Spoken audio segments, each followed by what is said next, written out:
ಹೊತ್ತಿಗೆ 40,000 ಚಾರ್ಜ್ ಮಾಡೋ ಪಿಡಿಒ ಅಧಿಕಾರಿಗೆ ಯಾರಿಗೂ ಬೇಡ ಇರ್ತದು. ಎಂತ ಊರಲ್ಲೂ ಬೇಡ.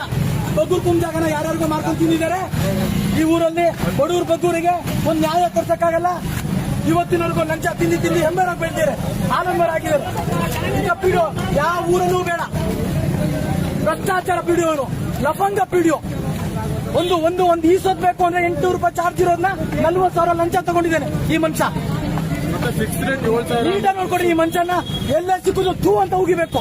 ಯಾರೇ ಬಂದ್ರು ಇವ್ರ ರಿಲೇಷನ್ ಆಗಿ ಯಾರೇ ಆಗಿ ಪ್ರತಿಯೊಬ್ರು ಸಂತೆಗೂಡು ಪಂಚಾಯತಿ ಅದು ಸಂತೆಗೂಡನ್ನ ಊರ್ನ ಮಾರ್ಕೊಂಡು ತಿಂದಿದ್ದಾರೆ ಇವರೆಲ್ಲ. ಇಂಥ ಭ್ರಷ್ಟಾಚಾರ ಪಿಡಿಒ ಇರಬೇಕು. ಅವರಿಂದ ಒಳ್ಳೊಳ್ಳೆ ಮೆಂಬರ್ಗಳು ಎಲ್ಲ ಕೆಟ್ಟ ಹೆಸರು ತಂದಿದ್ದಾರೆ ಇಂಥ ಪಿಡಿಒ ಇರೋದ್ರಿಂದ. ಏನಾದ್ರು ಬಂದ್ರೆ ಮೆಂಬರ್ ಮೇಲೆ ಹಾಕ್ಬಿಡೋದು. ಮೆಂಬರ್ ಹೇಳಿದ್ರು ಏನೋ ತಲೆ ವಾಶ್ ಮಾಡ್ಬಿಟ್ಟು ಸೈನ್ ಹಾಕಮ್ಮ ಅಂತ ಸೈನ್ ಹಾಕ್ಸ್ಕೊಂಡ್ಬಿಡ್ತಾರೆ. ಎಷ್ಟು ಲೂಟಿ ಮಾಡ್ಯಾರ ಗೊತ್ತಾ? ಅಧ್ಯಕ್ಷರು ಸೈನ್ ಮಾಡಿಸ್ಕೊಂಡು ನೋಡಿ, ಇವ್ರ ಅಧ್ಯಕ್ಷರು ಇವ್ರು ಸೈನ್ ಮಾಡಿಸ್ಕೊಂಡು ಆ ಪಿಡಿಒ ಬೆರಿ ಲಂಚ ಎಷ್ಟು ಹೊಟ್ಟೆ ಮೇಲೆ ಹೊಡೆದಿದ್ದಾರೆ ಗೊತ್ತಾ? ಮುಖ ನೋಡ್ರಿ. ಇಂಥ ಪಿಡಿಒ ಇಂಥ ಬದುಕು ಬೇಕಾ? ಹೊಟ್ಟೆ ಮೇಲೆ ಹೊಡೆದಿ ಬದುಕು ಬೇಕಾ? ಬಡವ್ರ ದುಡ್ಡು ತಿಂದು ನಿಮಗೆ ಅದು ಜೀರ್ಣ ಆಗುತ್ತಾ? ಏಳಿಗೆ ಆಗುತ್ತಾ? ಭ್ರಷ್ಟಾಚಾರ ಅಧಿಕಾರಿ. ಅದಕ್ಕೆ ಊರಲ್ಲಿ ಮೆರವಣಿಗೆ ಮಾಡ್ತಾ ಇದ್ದೀವಿ. ಇವತ್ತು ನೋಡ್ಕೊಳ್ಳಿ, ಇದು ಎಲ್ಲ ಕರ್ನಾಟಕದ ಜನತೆ ಇವತ್ತು ನೋಡ್ಬೇಕು.